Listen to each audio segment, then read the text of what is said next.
महान यीशु को और धन्यवाद करती हूँ स्वर्गीय राजा खुदावन को जो हमें चंगा किया और हमें मरे में से जी उठाया। मैं उनको तहे दिल से धन्यवाद करती हूँ और नमस्ते करती हूँ आप सभी भाई बहन को और नमस्ते करती हूँ अपने गीता दी को, नमस्ते करती हूँ सीमा दी को और नमस्ते करती हूँ उन आरती दी को जिसने मुझे गले लगाया। और मैं धन्यवाद करती हूँ परमपिता परमेश्वर को फिर से। परमेश्वर ने मेरे जीवन में बहुत बड़े काम किए हैं और परमेश्वर से चाहत है कि परमेश्वर जैसे आप मेरे जीवन में बहुत बड़े काम किए हैं वैसे मैं आपके हर एक इच्छा को, बड़ी बड़ी इच्छाओं को पूरा कर सकूं। जैसे आप मेरे जीवन में हर एक बड़ी गवाहियां बनाए हैं वैसे मैं आपकी हर चाहत को, बड़ी बड़ी गवाहियां और बड़ी बड़ी शहर में जाऊं और आपको महिमा को फैलाऊं। मैं धन्यवाद करती हूँ परमपिता परमेश्वर। तो मैं आप लोगों को भी बता देती हूँ कि परमेश्वर मेरे जीवन में मेरा हार्ट प्रॉब्लम था। मैं जहाँ पाती थी वहाँ बेहोश हो जाती थी। जिस गली में, जिस घर में, जिसके घर जाती थी मैं बहुत परेशान रहती थी। हर जगह बार बार बेहोश हो जाती थी। मतलब कहीं भी मैं चैन से नहीं रहती थी। मेरे घर द्वार हर कोई मुझे बोलते थे कि ये फार्म की मुर्गी है, इसे जब चाहे तब बीमारी पैदा हो जाता था। और मतलब कि मैं बहुत रोती थी इस वजह से।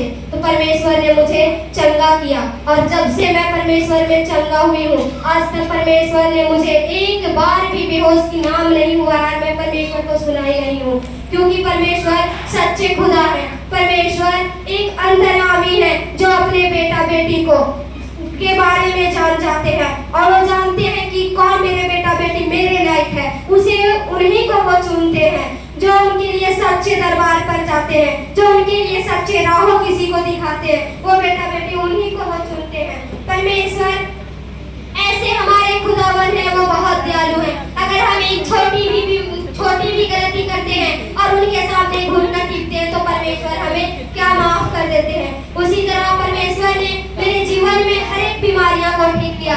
इतना ही नहीं और मैं बहुत विश्वास हो गई थी परमेश्वर में। तो मुझे क्या हुआ जब विश्वास हो गई तो शैतान ने मुझे मतलब जैसे विश्वास हो वैसे शैतान ने मुझे जकड़ लिया और क्या किया, मेरे हर एक बॉडी में पत्थर की गांठ बना दी। जैसे दोनों चेस्ट में, दोनों गांठ में मुझे पत्थर की गांठ मतलब जैसे होता वैसे 2-2 किलो का वजन बना दिया और मैं खूब परेशान हो गई। मेरे घर वाले यहाँ तक खेत बिक्री में हो गया था, सिर्फ पैसे लेन देन में था।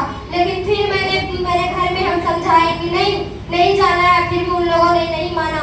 अपनी संतुष्टि को लिए लेके गए मुझे रांची अपोलो और वहाँ क्या बोला डॉक्टर ने कि मैं तुझे 3 लाख रुपए लूंगी तो तुम्हें छूऊंगा वरना मैं छू नहीं सकता। और सिर्फ छूने के लिए, टेस्ट करने के लिए 3 लाख रुपया वो मांग रहा था और मुझे रिस्क भी नहीं ले रहा था कि तुम मतलब ठीक होगी या नहीं, ये रिस्क ही नहीं ले रहा था। सिर्फ टेस्ट के लिए वो 3 लाख मांग रहा था। लेकिन परमेश्वर ने मुझे घर आने के बाद ज्ञान दिया कि तुम मेरे सामने अड़े रहो, तुम मेरे सामने खड़े रहो। जब मैं बड़े बीमारियों को, बड़े मुर्दे को खड़ा कर सकता हूँ तो तुम्हारे बीमारियों को क्यों नहीं नष्ट कर सकता हूँ। तो परमेश्वर में मैं फिर से खड़े रहूँ। अपने हस्बैंड और अपने घर वाले को सबको मैंने तसल्ली दिलाया कि आप एक बार अपने मन से विश्वास कर कीजिए और मेरे बारे में मेरे लिए चाहत कीजिए परमेश्वर से तो मैं ठीक हो जाऊंगी। तो मेरे घर वाले सब कोई उसमें, मेरे सास, मेरे ससुर, मेरे हस्बैंड घुट टिक के उसमें रो के प्रार्थना किए और मैं चंगा हो गई। तो मेरा पैसा भी बच गया, मेरा खेत बचने से भी बच गया। इसीलिए आज मैं परमेश्वर में मगन रहती हूँ, लोरी रखती हूँ और आनंदित रहती हूँ क्योंकि मेरे परमेश्वर बहुत खुशी देते हैं और दिए भी हैं। तो मेरी चाहत है कि परमेश्वर से कि हर बड़े आपने में मुझे बड़े बड़े बीमारियों से ठीक किया परमेश्वर, तो मुझे